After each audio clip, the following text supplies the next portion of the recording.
మాకు special protection force act అనేది ఇమీడియట్గా అమలు చేద్దామని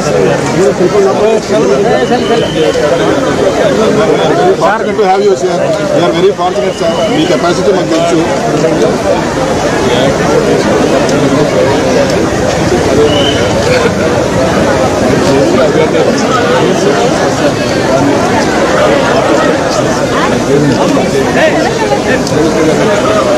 thank you sir. Thank you so much sir. Thank you so much sir.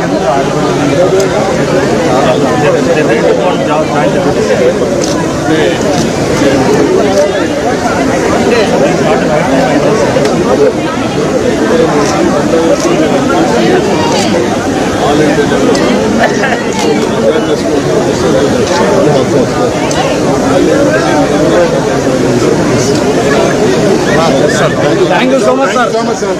అన్ని విధాలు గట్టిగా ఉంటాం. ఇలాంటి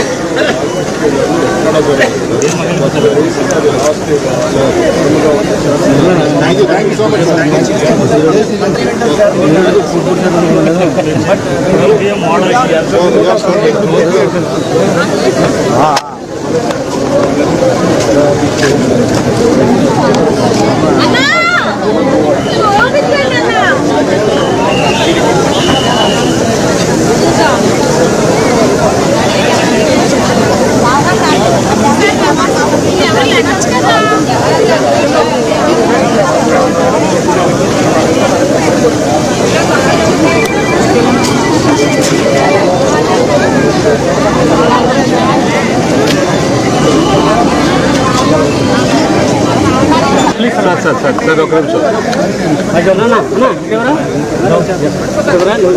కలకత్తాలో జరిగినటువంటి సంఘటన పైన జాతీయ స్థాయిలో పెద్ద ఎత్తున డాక్టర్లందరూ కూడా నిరసన తెలియజేస్తున్నారు.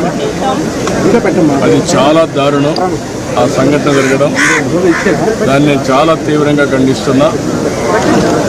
ఒక నాగరిక ప్రపంచంలో కూడా ఇలాంటివి సమర్థించకూడదు, ఆమోదించడానికి కూడా వీలు లేదు. ఎవరైనా సరే ఆడబిడ్డల జోలికొస్తే అదే చివరి రోజు కావాల్సిన అవసరం ఉంది. అంత కఠినంగా యాక్ట్ చేస్తే తప్ప ఈ రాక్షసులు ఇష్టానుసారంగా బిహేవ్ చేసే పరిస్థితికి వస్తున్నారు. అందుకే ఈరోజు మన డాక్టర్లు అడుగుతున్నారు. అందులో కూడా డాక్టర్స్ అనేది ఒక పవిత్రమైన వృత్తి.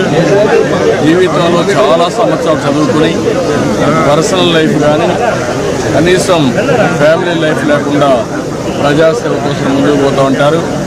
అలాంటి ఆడబిడ్డలకు సెక్యూరిటీ లేకుండా పోవడం చాలా దారుణం. అందుకే తప్పకుండా ఒక ప్రత్యేక చట్టాన్ని తీసుకొస్తాం. చట్టాన్ని తీసుకొచ్చి ఏదైతే కర్ణాటక అభివృద్ధి చేశారో అలాంటి చట్టాన్ని తీసుకొచ్చి పగడ్బందీగా 7 సంవత్సరాలు జైలు శిక్ష పెట్టేట్టుగా తీసుకొస్తే అప్పుడే భయపడతారు. ఇమ్మీడియట్గా నెక్స్ట్ సెషన్ ఎప్పుడు వస్తే అప్పుడు నేను ఇప్పుడే చెప్తున్నాను హెల్త్ డిపార్ట్మెంట్కి ఆ చట్టాన్ని తీసుకురామని. అది దేశంలో ఎక్కడెక్కడ చేసారో చూసుకొని మనం తీసుకొస్తే దాన్ని పగడ్బందీగా అమలు చేస్తాం. డాక్టర్స్ కూడా ఒకటే విజ్ఞప్తి చేస్తున్నా, మీతో ఈ సంఘటనలో వేరే ఆలోచన లేదు, మీకు పూర్తిగా అండగా ఉంటాం. అదే సమయంలో మనం ఆందోళన చేయాలి, ప్రజల్ని చైతన్యవంతం చేయాలి, మీకు న్యాయం జరగాలి. పేషెంట్లు ఇబ్బంది పడకుండా వాళ్ళు కూడా మనం చూసుకోవాల్సిన అవసరం ఉంది. తక్షణమే నిధులు కూడా ఆదరగమని వారిని కోరుకుంటూ చేస్తారని చెప్పి ఆలోచిస్తాం.